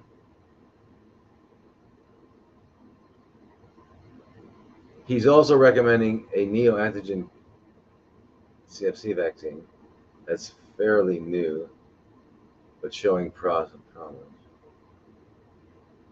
Listen, you got to find a real naturopath. There's nothing natural about this person. As well as photodynamic therapy and off-label drugs, ivermectin and LDA. I've just started the ivermectin. I'm very interested. Oh my God. You need a lot of stuff. Listen, Suzanne. Okay, this guy or lady is not a, it's an allopathic assistant. All right. I cannot reinforce your belief that you will heal. You need to know you're going to heal. Can't believe it because belief implies doubt. LDN is good. Lotus now. These are all good, but that's not it. You got to cleanse. You've got to cleanse. You didn't cleanse. You didn't stop making it. You haven't stopped making CFCs. And if you don't stop making it, it will never stop coming back. Okay, you've got to do that. You've got to cleanse. Do the biological cleanse. You got to do that. If you don't do that, it's not a battle. It's restoring balance and health to your body. You've got to restore the balance. You've got to restore balance to your body. Okay, your body will work. You're not going to figure out how the body works because guess what? I'm going to do a ketogenic diet, starve the CFCs. Well, you can't because if you successfully got your glucose down to 0, you would be dead. And your body won't allow it because if your glucose goes too low, your body will grab some muscle and turn it into glucose. Because somebody who's been on a 40-day fast, you do a finger stick, their glucose is normal because the body needs glucose, not only for fuel, but for biosynthesis to make amino acids and fatty acids. Same with glutamine, you got to have it. You're not going to starve it. So you're not going to figure out how to, do this. What are you going to do? And there's way too many. It's, 21 zeros, 37 sextillion chemical reactions every second. No one's going to figure it out. And this molecule in this environment of the muscle is doing great. Over here, it's terrible. So do I need it or not? You can't figure it out. What you can do is restore balance. Okay, let me get the gastrointestinal system healed. Let me balance the hormones. Let me balance the autonomic nervous system. That's a big one. The autonomic nervous system controls the immune system. So does the neuroendocrine system, which is including in the thyroid and the adrenals and all that. Melatonin. So you would balance your hormones, balance your autonomic nervous system, restore your immunity, and you've healed your gut already, and then you control the monster, and your body will just hum. You'll be full of vibrant health. And there's nothing you can do except watch it happen by restoring balance. Restoring balance, get rid of the garbage and start eating only real food, only food that can be turned into flesh and blood or energy. Otherwise, don't eat it. You know what? It's getting late night. It's a bummer, but we got it was not fair. We didn't get a chance to do things, So I just wanted to see if there was anything I could look real quickly. There's so many questions like that. HPV 18 positive. The gyno wants to do colposcopy to test cell growth for. Okay. Why? So colposcopy, they use this You know, it's got map. They're looking at the. It's just a way of looking at with lens, special lens, looking at the labia, vulva, vagina, and cervix. Yeah, and they're going to paint different areas with either vinegar or with iodine, and depending on the stain, they can tell. Then they want to biopsy those things because they're looking for uh, chronically fermenting cells. If they can find chronically fermenting cells, they're going to tell you we got to rip everything out. We got to give you, we got to poison you. We got to take it. So you don't want to go that route. And guess what? If you do have some CFCs, don't start poking them and make them spread. I got them. Okay. So what should I do? Well, I should do what I should do, even if I didn't, and that is I'm going to get healthy. How am I going to get healthy? I'm going to clean my body out, and then I'm going to eat only healthy food, only real food, and I'm going to go to bed early, and I'm going to be moving around all day, and I'm going to be learning how to meditate and pray, and I'm going to have healthy relationships. I'm going to stop lying and tell the truth, um, and yeah, I'm going to become an authentic human being. And I should do that whether or not I'm sick or not. And if I don't want to be sick, I should do that. And if I'm sick, I should do that. And by the way, whatever is required if you're not well to get healthy, that same is required to maintain your health. So basically, we're all on the same road, on the same path, and we're going to that beautiful, incredible paradise out there. It's called health. That's our road. That's our path. That's where we're all going. And don't let anybody put a label on you or these names and labels. What for what? I'm out of balance. I need to get balanced. Period. We're all out of balance. We got to get back in balance. That's all. We've been knocked on the head. We've been knocked on the every part. And psychologically, get it. Don't go into their quagmire of words and diagnoses. Get out of that. Get out of that. Jump off that train. That train leads to the morgue. That train leads to the morgue because you got to go to the hospital, and the hospitals are the only buildings in the world that have a door to the morgue. So I don't want to go in a hospital because I don't want to have the possibility of going through that morgue door. Okay? The hospitals, you can look at them as the waiting rooms for the morgue. I don't want to go in the waiting room for the morgue. Do you? No, you don't. All right? Remember this.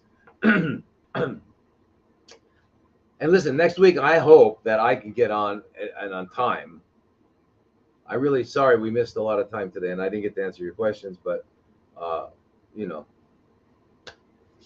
New Year coming up. Happy New Year, everybody. And we're going to do that fast, the cleanse, all of that. If everyone wants it, I'd like to do a group fast cleanse. But not January 2nd because you might not be ready. What I'd like to see everybody do is eat healthy for about 2 weeks, and then let's do the fast. So, okay, New Year's is over. You did whatever you did. Now, get a few colonics or do your enemas daily. Start eating just fantastic salads and smoothies and green juice. Just do that for a couple weeks. Colonics. Then let's start the fast so that we're not going to be, really, really. Because, when you fast and you start mobilizing toxins, it might not feel too good at the beginning. But I'm telling you, what God does through fasting, and if you don't like the word God, I'm sorry. Come up with another word. How about Dios? Or how about Prajao? Or how about Sohun? What about hey, there's lots of names for this. How about Brahman? I mean, it's all talking about the same thing. Anyway, we all know what we're talking about. what I'm trying to say is that the cleanse, the fast, remodels your body biochemically on the smallest nano pico sized area is cleansed and your body is restored. Fasting restores. In fact, if you want to know what real intermittent fasting is, a fast means 24 hours, no nutrients. Right? Eating once a day is eating once a day. It's not intermittent fasting. So intermittent fasting would be eating every other day or eating every third day. That's intermittent fasting. That is, I'm good with God too. And I don't see God. God's not a man or not a male. There's no XY chromosome, no penis. Okay, so we've got to get rid of that idea of fatherly figure. Perhaps the only, what's the thing that what's everybody into now? Non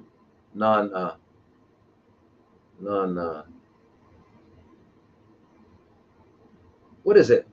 Not non-dual, non-binary. I'm non. You're not, but you're not non-binary. All right, you're binary. Everything about you is binary. Sorry, we are binary. Look it up, understand what it means, and you'll see that the phenomenal universe is binary. Why would I say such a thing? Because there is no up without a down. You can't have a front without a back. It's just the way it is. So the only non-binary thing in the universe is God. Anyway, fasting, cleansing will renew your body, restore it. And it's like a self-cleaning oven. It'll do it in a way we can never figure it out. But it does. Yeah. All right, you guys. Swadee Cup.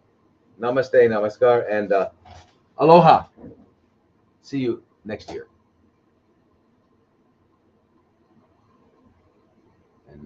And then here we go. Over here, where is it?